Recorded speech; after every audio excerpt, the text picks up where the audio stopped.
So, about 2 months ago, I had some Latter-day Saint missionaries knock on my door.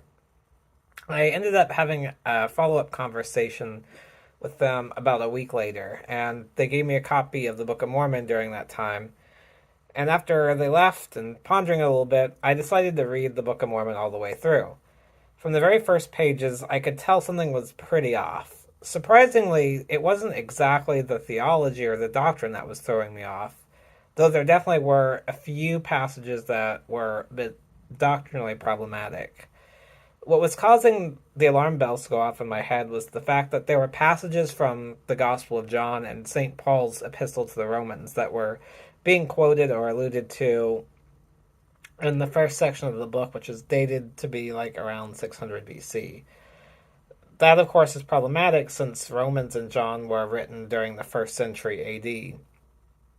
So, after reading all the way through the book, I decided to contact the missionaries again, and I asked them if the Book of Mormon is a tight or loose translation. To which they responded with basically, "We don't know, but hey, we have this friend named Travis who does, and we can set you up a Skype meeting with him, and then he can address that question and any other questions you might have." I, of course, accepted this offer as I am not one who shies typically away from a good theological conversation. And I actually ended up having a really good conversation with Travis. Even though we were on opposing sides theologically, I felt like we both treat each other in a pretty respectful manner, and I felt like we actually got along fairly well. A couple of days later, I decided to type in Travis LDS apologetics into YouTube and see what I got. Because I kind of figured the amount of knowledge he possessed about just different topics, he probably had some sort of online presence. Sure enough, I found out that he did have a presence on YouTube, and after watching some of the videos of him interacting with some of my fellow evangelical Christians, I was even more shocked and surprised that we had such a pleasant conversation, because the videos I watched, I would describe as fairly tense exchanges. I then came across a recent episode of the Mormonish podcast. Here is a clip of that episode that really clarified what was going on. RFM said it. All right, let's go on to the next part of the post. And Landon, do you want to read this? The purpose of the group is that these self-proclaimed scholars, I wish I were kidding, essentially use actively serving missionaries to do the following on their behalf.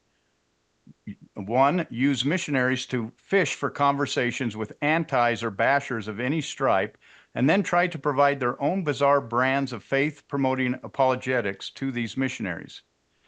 If those efforts are unsuccessful, the cavalry encourages missionaries to get these people to participate in a Zoom call with a friend.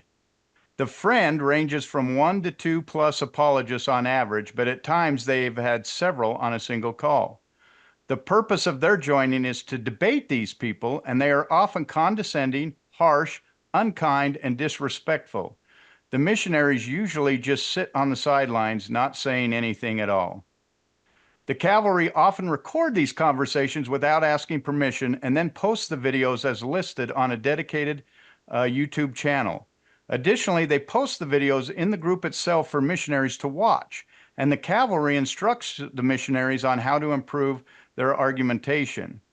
Currently, the cavalry private Facebook group has over 14,500 members, of which roughly 50 to 60% are probably currently active missionaries, with the remainder being comprised of returned missionaries. So, after listening to the podcast, I figured it was only a matter of time before my conversation with Travis would surface on the channel Missionary Discussions. Sure enough, a few days ago, the conversation was posted. While I certainly have no problem with our conversation being put up on YouTube, I do think it would have been really nice to have been asked on whether it had been all right with me if the conversation got posted to a social media platform like YouTube or Facebook. Based on the Mormonish podcast and my own experience, my guess is that most conversations on missionary discussion are posted without the consent of the non-LDS participant. I find such a practice to be quite unethical, especially considering the fact that many of the videos are often presented in a way to be cutting, sarcastic, and humiliating. If Travis or any of the other scholars happen to be watching, my plea to you guys would be to raise the bar on how you engage us evangelicals. The conversation I had with Travis was respectful and engaging. My encouragement and challenge to you guys is to aim to have a conversation like that every time. I know with some personalities that may be harder to do, but I believe you guys can do a lot better job with treating the non-LDS participant with dignity and respect. Another problem I had with many of the videos on missionary discussions is that when an evangelical would bring up a Bible verse that would support their view, the debate tactic that was often used by the LDS apologists was to use the standard skeptical arguments against the reliability of the Bible. I understand Latter-day Saints don't believe in sola scriptura or the inerrancy of the Bible, but the typical kind of arguments employed by missionary discussions echoed more of a Bart Ehrman type argument combined with the more abrasive style of Matt Dillahunty, and I found that kind of style and argumentation to be very odd for a Latter-day Saint to employ. The apologists on missionary discussions often cast doubt on such things as Jesus being born in Bethlehem, Isaiah 53 being about Christ, the Mosaic authorship of the Torah. This is very strange considering the fact that even the official LDS Church's website confirms these things to be true. The whole argument that the LDS Church has the proper authority to interpret Scripture seems to blow up in smoke when LDS apologists utilize arguments from critical scholars like Bart Ehrman that contradict what is stated on the Church's official website. Indeed, when you apply secular scholarship and textual criticism to the Book of Mormon, it fares far worse than the Bible does, and so appealing to such ideas and things to win a debate against an evangelical is probably not the greatest of ideas. Again, I would encourage missionary discussions to take note of the positive conversation I had with Travis. Part of the reason that was positive was because you guys were taking the time to explain to me what you believe about the Book of Mormon and not spending the majority of the conversation denigrating a text we both believe is sacred. The LDS Church is a relatively new kid on the block with new doctrines and revelations. As such, LDS apologists have the burden of proof.